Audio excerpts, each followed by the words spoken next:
Peuple de Dieu, shalom, que la paix du Seigneur soit avec vous. Meilleurs vœux chez vous à la maison et très bonne année 2024. Que la paix du Seigneur vous accompagne et que cette année soit remplie de succès. Et pour commencer cette année en beauté, nous avons encore notre intervenant de la fois passée, le berger Landry. Bonjour berger Landry. Bonjour homme de Dieu, bonjour et bonne année à toi. Bonne année, bonne Plein année. de bonnes choses au nom de Jésus. Amen, amen. Je bénis Dieu encore d'être avec toi aujourd'hui.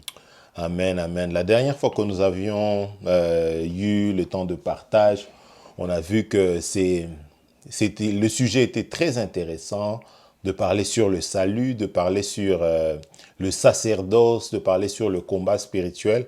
Ça a mené quand même une interaction et ça, c'est quelque chose que j'ai beaucoup aimé, surtout sur TikTok. Les gens ont beaucoup intervenu, il y a des gens qui ont donné leur avis, ce qui est normal.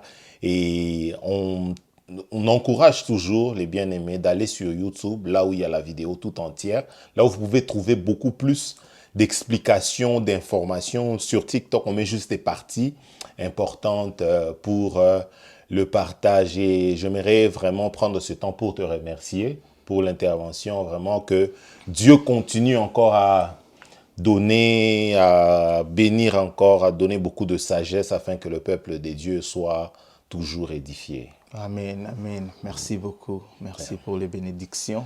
Merci berger. Avant de commencer, est-ce qu'il y a quelque chose que vous aimeriez peut-être dire ou partager de la part des dieux ou peut-être un souhait ou quelque chose que Dieu a mis dans votre cœur pour cette année qui commence? Il y a beaucoup de gens qui ont des attentes de la part du Seigneur. Est-ce qu'aujourd'hui, il y a quelque chose peut-être qu'ils peuvent entendre de ta part, qui peuvent les encourager pendant cette année? S'il y a quelque chose que j'aimerais dire et qui est aussi en souhait, Oui. c'est que pour cette année, que la paix de Dieu, Amen. la vie de Dieu, qu'on appelle le Zoé, Amen. soit votre partage. Amen. Comme nous sommes en début de l'année, moi, j'ai retenu quelque chose que Dieu m'a dit pendant que j'étais en train de prier pour cette année. Oui.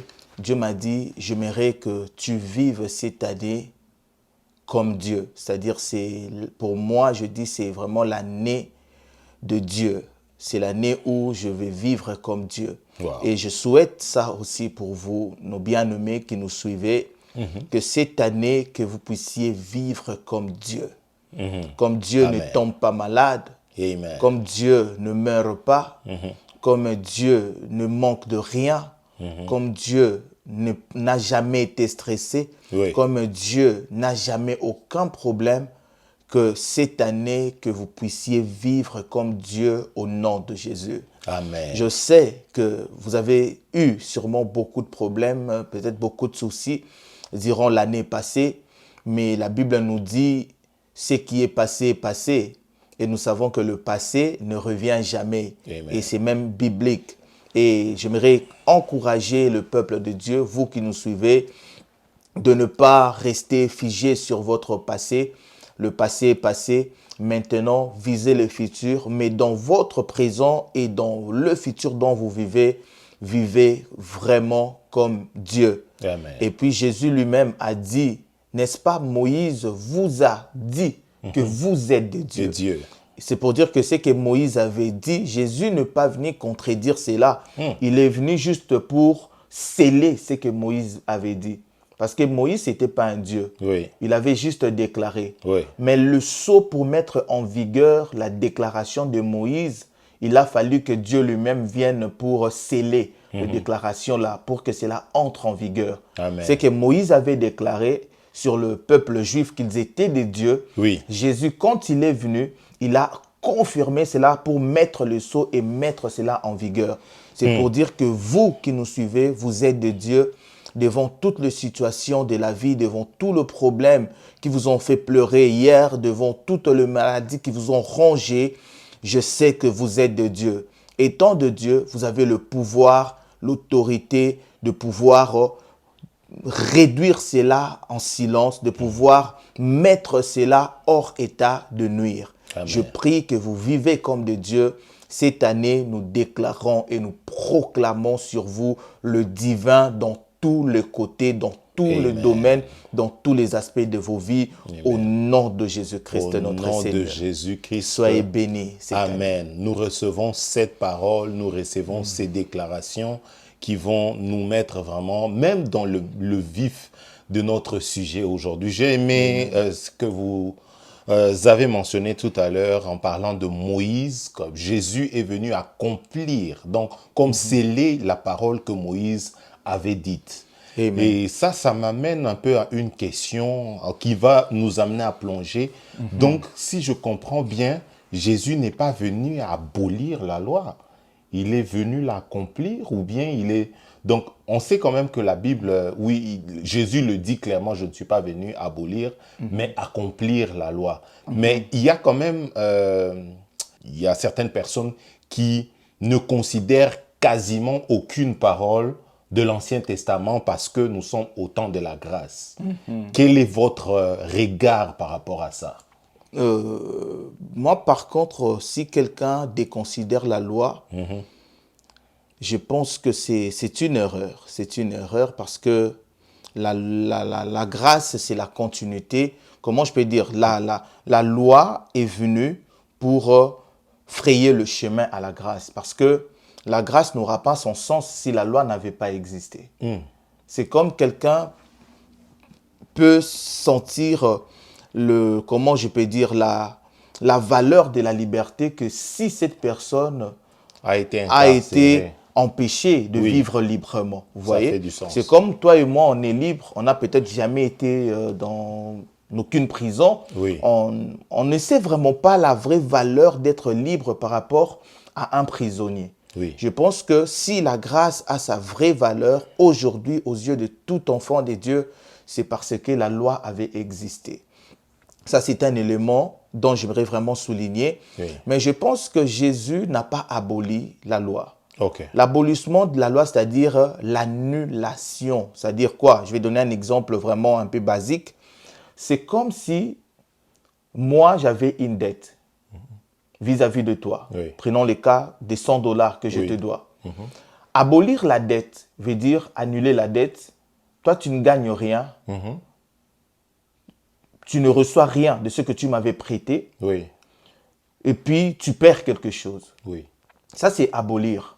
On ne t'a pas payé ton argent, mais on a dit, bon, laisse tomber, c'est fini, il n'y a plus de dette, c'est fini. Oui. Mais ce n'est pas le cas. Jésus, il a payé le prix.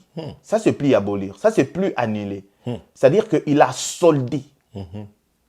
C'est le mot, Il a soldé. payé à notre place. Nous qui avons eu des dettes, mais Jésus a payé. C'est vrai que la dette pour nous a été annulée, mais pas abolie, parce que Jésus l'a payé. Oui. La dette a été payée. Oui. Donc là, on ne parlera pas de l'abolissement.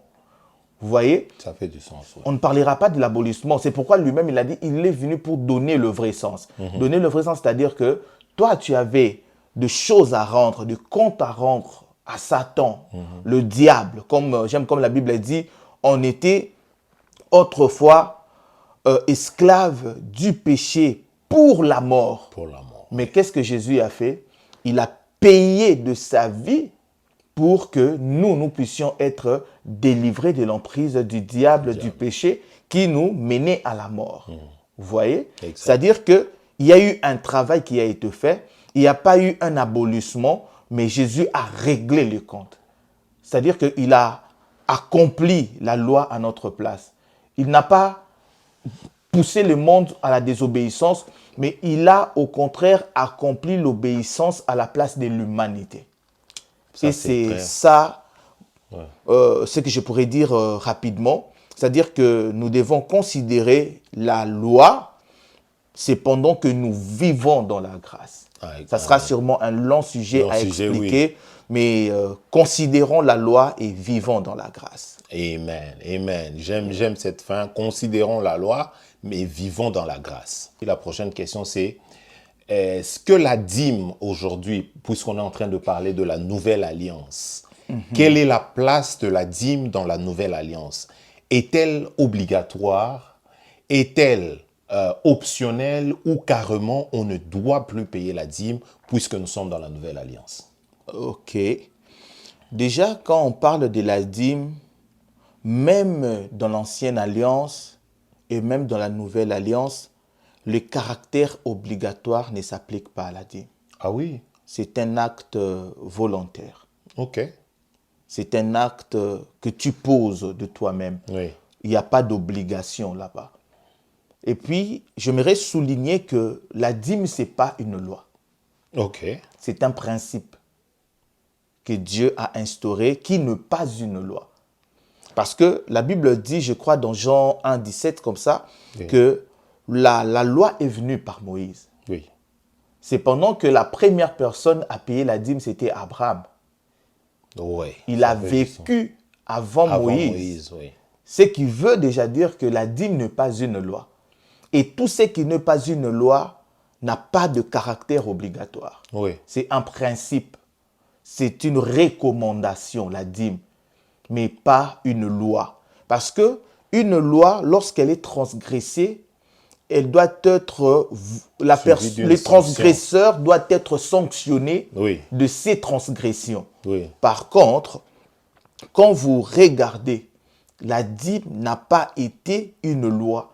C'est une recommandation de Dieu, c'est une orientation de Dieu. C'est-à-dire que les caractères obligatoires n'existent pas. Très important. Et alors, comme ce n'est pas une loi, je pense que jusqu'aujourd'hui, de nos jours, Oui. la dîme est d'actualité. Sauf que celui qui ne paye pas la dîme ne pêche Ne pas. pêche pas. J'aimerais que tu insistes là, Oui, ça doit c'est être lui clair. Oui. qui ne paye pas la dîme ne pêche pas du tout. Parce que ce n'est pas une loi, c'est juste une recommandation de la part de Dieu. Mais seulement, il faut noter que celui qui paie la dîme recevra une bénédiction abondante que celui qui ne paye pas n'aura pas. C'est-à-dire que tu ne pêches pas le fait que tu n'as pas payé. Oui. Mais la bénédiction abondante de la part de Dieu, tu ne l'auras pas. Ok. Parce qu'elle est attachée à la la dîme. dîme. Peut-être que les gens croiraient que je dis ça de moi, mais j'aimerais soutenir cela par une écriture, si vous me Exactement. permettez. Absolument. C'est le principe que nous partageons toujours Voilà. avec ce concept, c'est de soutenir avec la parole de Dieu. Donc, allez-y. Voilà, on va lire comme Malachie 3,10 les dit. Il dit, apportez à la maison du trésor toutes les dîmes, afin qu'il y ait de la nourriture dans la maison, afin qu'il y ait de la nourriture dans ma maison. Mettez-moi de la sorte à l'épreuve. Vous voyez, c'est Dieu qui dit.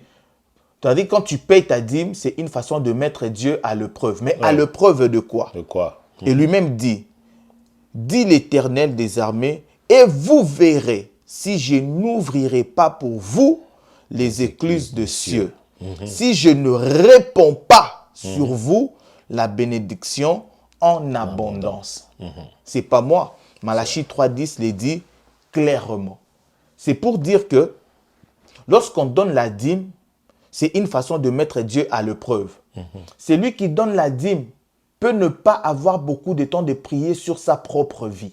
Ok. Mais la dîme qu'il donne met Dieu à l'épreuve de prendre soin de tous les aspects de la vie de cet homme-là. Ok. C'est pourquoi il dit lui-même, c'est Dieu qui dit. La Bible ici, c'est parmi les rares versets dont la signature a été mentionnée. Vous allez voir ici, on dit ici, apportez à la maison du trésor toutes les dîmes afin qu'il y ait de la nourriture dans ma maison.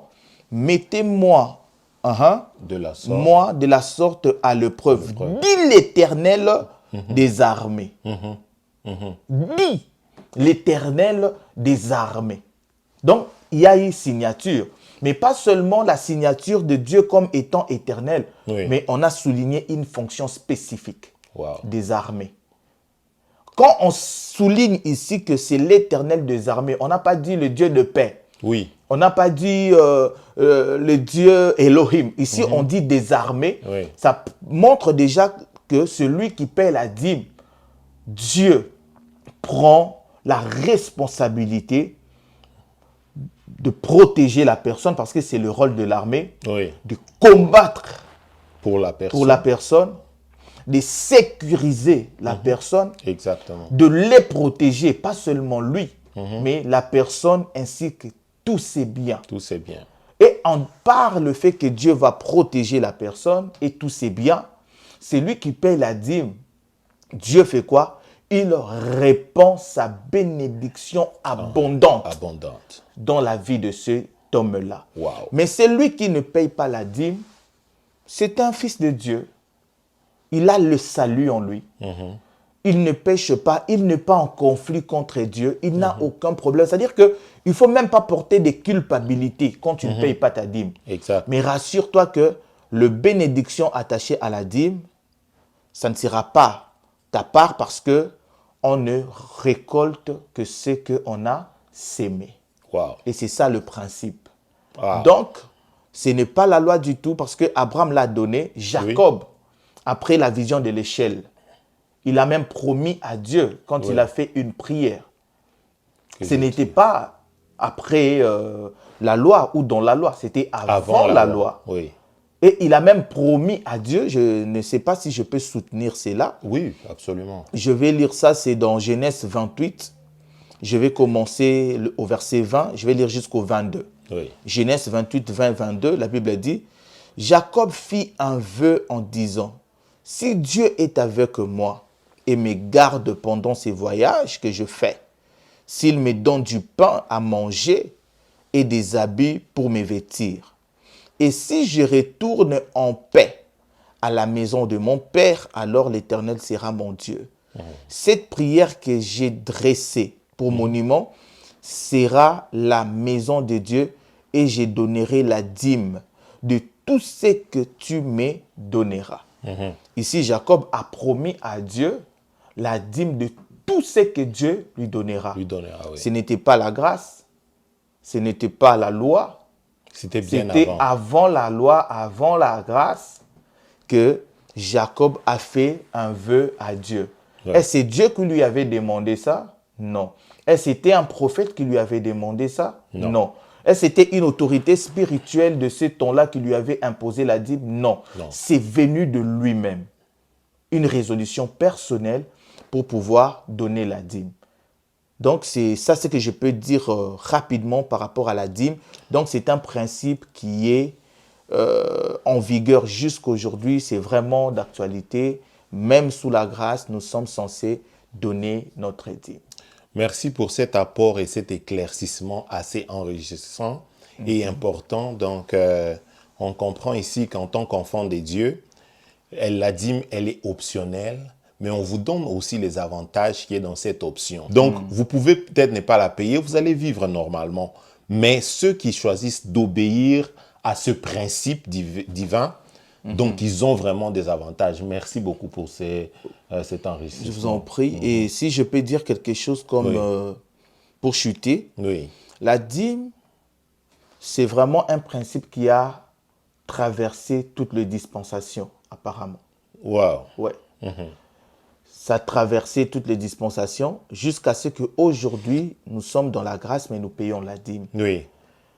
Et moi, je me dis, les gens qui ont dit que la dîme était une loi, parce qu'ils étaient dans cette période de la loi-là, dans cette dispensation, ils n'ont pas eu tort, parce qu'ils l'ont dit en fonction de la dispensation dans laquelle ils s'est trouvé. Oui.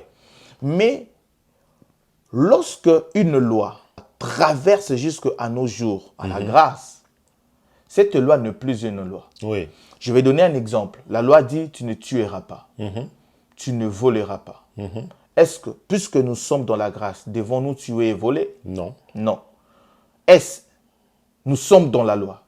Non, nous ne sommes pas dans la loi. Nous ne sommes pas dans la loi. Ouais. Parfait. C'est-à-dire que ce qui était loi autrefois n'est plus loi, mais cette loi est devenue un commandement. Un commandement, c'est-à-dire quoi? C'est devenu comme un élément qui commande ta vie, ta façon de te comporter dans la société. Oui. Tu vois? C'est-à-dire qu'un commandement, c'est comme un programme, comme je l'ai dit, j'aime dire, en toi, et tu ne peux pas fonctionner en dehors de ces programmes-là.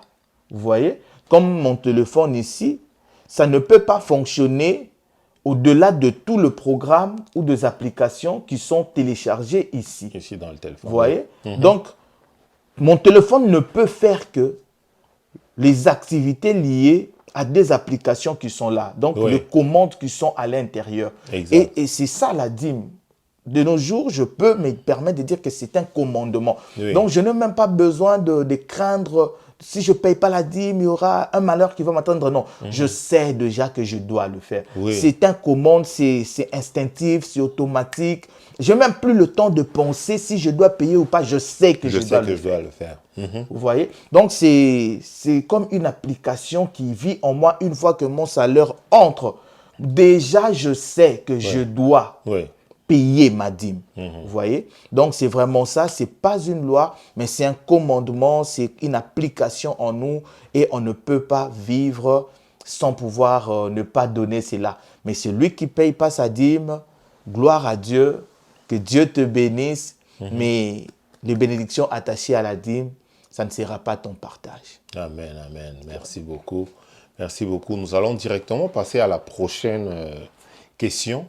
Et ça, vraiment, ça va de pair avec l'actualité. C'est quelque chose de très important parce que beaucoup se sont posés de questions de savoir est-ce qu'un prophète, un serviteur des dieux, on le reconnaît par l'accomplissement des prophéties qu'il donne ou qu'elle donne, ou c'est quoi les éléments qui amènent à reconnaître un vrai prophète des dieux. Et ici, c'est le cas échéant, c'est celui des élections en République démocratique du Congo. Et il y a eu des grands serviteurs des dieux qu'on connaissons tous qui ont donné des paroles qui, pour la plupart, visiblement, n'ont pas eu d'accomplissement. Et là, c'est vraiment la question qui se pose. Est-ce que c'est des vrais serviteurs des dieux ou pas?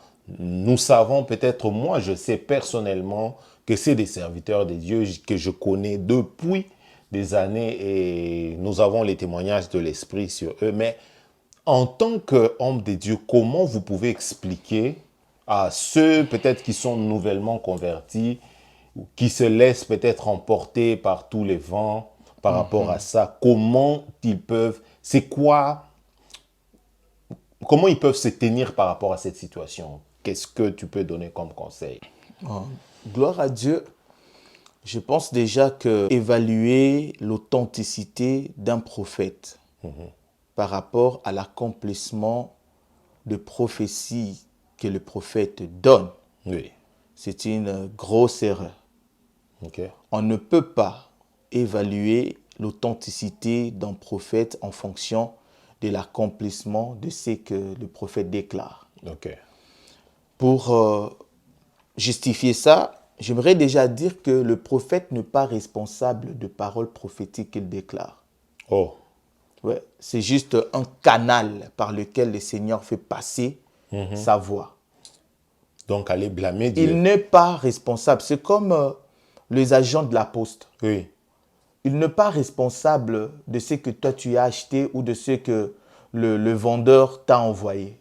Lui, Exactement. tout ce qu'il joue comme rôle, c'est de prendre ce que tu as acheté auprès du vendeur et de le faire arriver chez toi. Oui. Il n'a aucune responsabilité à part de transporter. Vous voyez? Et un prophète qui déclare une parole, sa responsabilité se limite seulement au niveau de prendre et de donner. Oui. Mais est-ce que ça va s'accomplir? Est-ce que ça ne va pas s'accomplir? Ce n'est pas la responsabilité du prophète. Okay. Déjà, le prophète n'a aucun pouvoir d'accomplir la prophétie. Waouh, ça c'est fort. Il n'a aucun pouvoir de pouvoir matérialiser la parole que Dieu lui a dit de dire à quelqu'un. Si jamais un prophète te dit quelque chose, il te dit je vais faire des choses pour que cela arrive vite, c'est un menteur. Oui. Il n'a aucun pouvoir.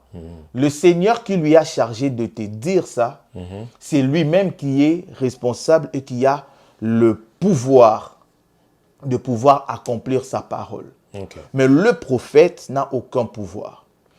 Et en dépit de tout, le prophète qui donne des prophéties n'est jamais expert de ce domaine prophétique-là. La Bible dit, nous connaissons en partie et nous prophétisons en partie. Le fait déjà de connaître en partie, tu ne peux pas être expert dans ces domaines. Oui. pour être expert dans un domaine, il faut connaître globalement ou intégralement ce domaine. Oui. Le fait que déjà la Bible dit, nous connaissons en partie et nous prophétisons en partie, c'est-à-dire même le prophète là qui donne des détails, Oui. ces détails-là ne sont toujours pas complets. Amen. Le fait que cela n'est pas complet, aucun prophète n'est expert dans le domaine prophétique. Tout prophète exerce la prophétie à une demi-mesure. Mais la totalité de ce qui doit être fait par rapport à la prophétie, c'est la responsabilité de Dieu. Il est capable de dire un mot, de l'accomplir, et Dieu seul est capable de dire un mot et puis de sanctionner ça. Il est le seul.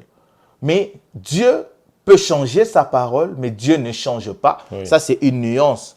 Parce que j'aimerais que les gens sachent que Dieu ne peut pas changer, Oui. mais il peut changer sa parole. parole. Et Wow. par rapport à toutes les prophéties qui ont été dites, moi, par contre, je ne jugerai pas le prophète par rapport à cela, Oui. mais Dieu est souverain dans ce qu'il doit faire. Il n'a pas besoin de conseillers, il n'a pas besoin des assistants pour accomplir sa volonté. Ceux qui ont dit qu'il n'y aura pas d'élection, Dieu leur a dit, moi je dis Amen. Oui. Mais après, on a vu les élections ont été organisées, Oui. sûrement que dans les conseils de Dieu, Oui. Dieu a résolu de sanctionner sa parole Oui. pour finalement répondre peut-être à un besoin. OK. Ça, c'est un élément de taille aussi. Vous voyez? Et puis, par rapport à ce que les hommes de Dieu ont dit, prenons les cas comme de la prophétie de l'apôtre Roland Dallot, que beaucoup de gens essayent de parler, d'insulter, de dénigrer. Moi, je pense que les gens ont une mauvaise lecture de paroles prophétiques. OK. La mauvaise lecture. Le pasteur Roland, dans ses dires, il a dit « j'ai vu ». Oui. Il a donné des images. J'ai Oui. vu quelqu'un mourir. J'ai vu quelqu'un sur une chaise roulante. Ce sont des images. Oui. C'est comme quand on lit le livre de l'Apocalypse. Ça Oui. s'appelle livre de la Révélation. Exact. Il y a plusieurs images qu'on nous donne. Oui. Mais est-ce que ces images-là doivent être accomplies comme on le voit Comme décrit. dans le livre de l'Apocalypse? Non. Quand on parle des dragons, on parle de bêtes avec 10 cornes, bêtes avec 7 cornes. Quand on parle de toutes ces histoires-là, les dragons qui vont vomir le feu. Oui. Quand on parle de tout ça, on a vu sur le trône un lion et puis après on a vu un agneau comme immolé. Ce sont des images. Mais est-ce que l'interprétation de ces images-là, ça sera vraiment réalisé tel que la Bible le dit? Non. Ce sont des images, mais qui s'interprètent de manière différente. Qui s'interprètent de manière pas vraiment telle que la Bible l'a dite. Ouais. Est-ce que la chaise roulante que l'apôtre Roland avait vue était vraiment une chaise roulante physique ou c'était spirituel? Est-ce la mort dont il a parlé, c'était une mort physique ou une mort politique? Lui, étant que prophète, il n'est pas expert. Oui. Il a reçu et il a donné ce qu'il a vu. Oui.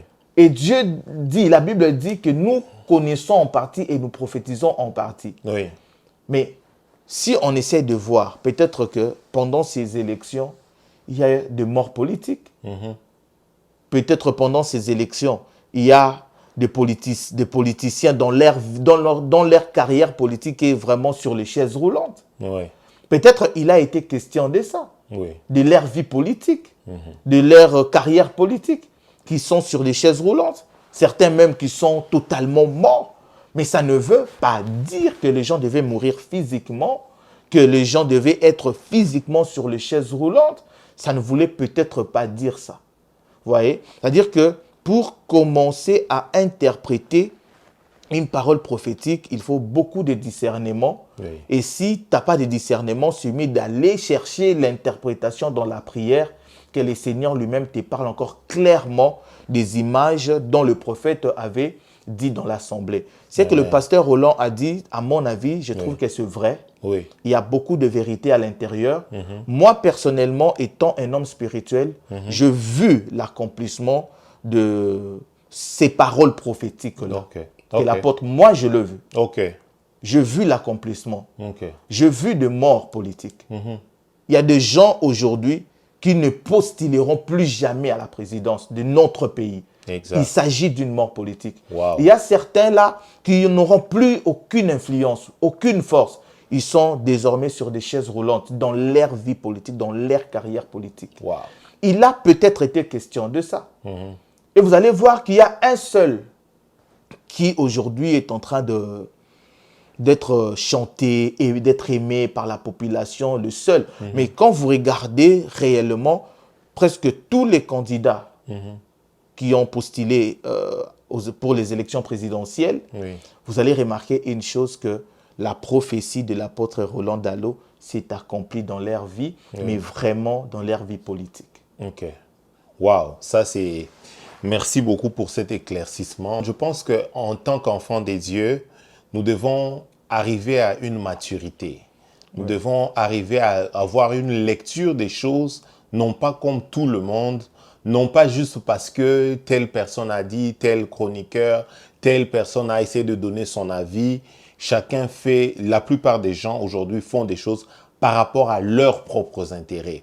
Mais lorsqu'un homme de Dieu donne une parole, il faut vraiment beaucoup de maturité. Vous allez même voir, homme de Dieu, Oui. lorsque Dieu parlait à Moïse, la Bible dit le peuple entendait des tonnerres qui retentissaient au sommet de la montagne. Oui. C'est pendant que le son de ces tonnerres-là que le peuple entendait, Moïse écoutait la voix de Dieu. Oui. C'est-à-dire que pendant que toi, tu entends le bruit des tonnerres, ce même bruit des tonnerres, quelqu'un reçoit de vrais messages. Vous voyez? Et le livre d'Apocalypse dit clairement que le tonnerre, c'est la voix de Dieu.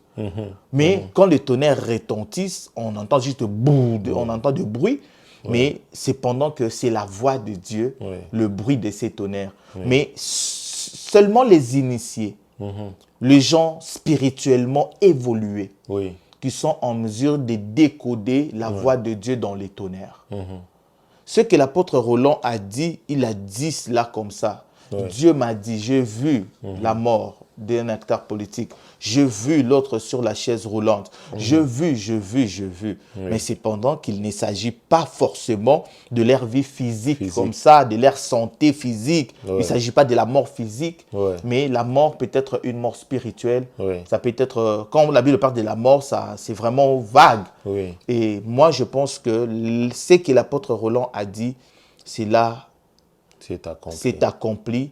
Mais il faut seulement que ceux qui sont spirituellement évolués puissent bien regarder, et je pense qu'ils vont comprendre que ce que l'apôtre Roland avait dit, c'est là a vu son jour.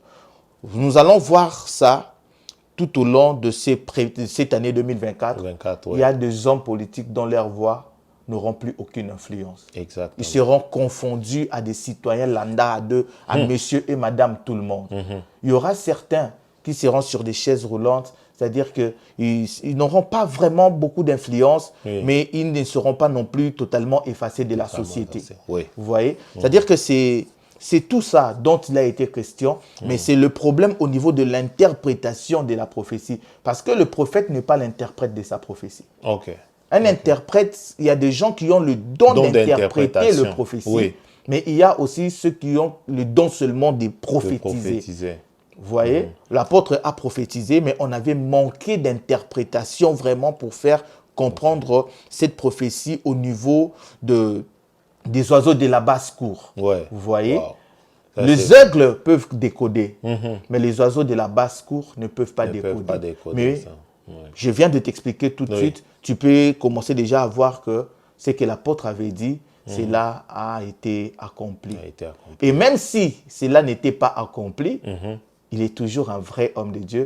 Parce qu'il n'a pas la responsabilité d'accomplir ce que Dieu lui a dit de dire dans la société. Amen, amen. Donc, vraiment, merci pour cet éclaircissement, et nous aimerons le dire ouvertement. Vous savez, nous sommes dans une époque où les choses... il y a tellement de choses qui se disent de gauche à droite, que ce soit sur l'évangile, que ce soit sur la politique, que ce soit sur les hommes des dieux, qu'il faut avoir le courage de parler et de dire ce que vous pensez. Nous vous avons expliqué par la lumière de la parole de Dieu ce que nous pensons par rapport à cette prophétie et nous croyons que ces hommes sont des hommes de Dieu et nous continuons à les soutenir. Nous les soutenons vraiment dans nos prières et nous vous encourageons de sortir de bruit des masses, des analyses qui n'ont rien à voir avec la parole de Dieu, qui ont peut-être à voir avec des réflexions humaines. N'oubliez pas que la Bible, la parole de Dieu dit elle-même que la foi est une folie. Les choses de Dieu ne peuvent pas être interprétées par des non-initiés, des personnes qui n'ont aucune alliance avec Dieu, qui ne peuvent rien comprendre. Donc, ça, c'est vraiment très important. Nous soutenons ces hommes de Dieu, nous continuons à prier pour eux et nous savons qu'ils sont et ils resteront une bénédiction, non pas seulement pour l'Église du Congo, mais pour le monde entier. Pour le corps du Christ. Pour le corps du Christ. Et j'aimerais souligner ça en disant quelque chose. Jésus en est venu lui dire que ton ami Lazare est malade. Oui. Jésus a dit que Lazare ne mourra pas. Il ne mourra pas. Cette maladie ne l'amènera pas à la mort. Il a dit ça. Que la maladie de Lazare là, ce n'est pas pour la mort. Mais après quelques jours, Lazare est mort. Lazare est mort. Oui. Donc Jésus, c'est un faux prophète. Voilà. Donc Jésus, son ministère n'est pas authentique. Vous voyez?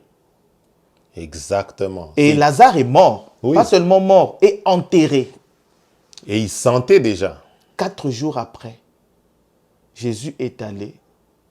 Et quand il s'est revêtu de sa divinité, là-bas, il a quitté la dimension de l'ami de Lazare. Oui. Il s'est revêtu maintenant de sa divinité. Il est allé et il a ressuscité Lazare. Vous voyez? C'est pour dire que les hommes, comme je dis, les oiseaux de la basse-cour, les hommes non spirituels, ils peuvent insulter, ils peuvent critiquer, dire du n'importe quoi. Mais les hommes spirituels, on sait voir que ça, c'est accompli. Ça, c'est accompli. C'est accompli. Waouh! C'était, en tout cas, ces 2 grands sujets qu'on a voulu partager avec vous pour commencer l'année en beauté. On sait que c'était des sujets qui ont certainement bougé les 2 dernières semaines. Et n'hésitez pas à donner votre avis, à vos commentaires.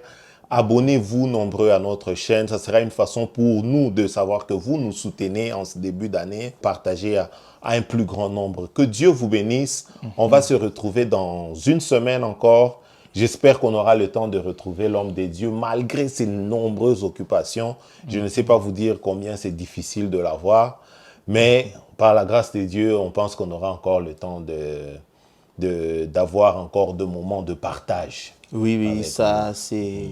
On trouvera toujours du temps. Le Seigneur, qui est le maître de tout, va nous donner cette opportunité de pouvoir partager avec le peuple de Dieu sa pensée. Amen. Amen. C'est ça, vraiment, merci beaucoup de penser à moi, c'est un privilège. C'est toujours un honneur pour nous.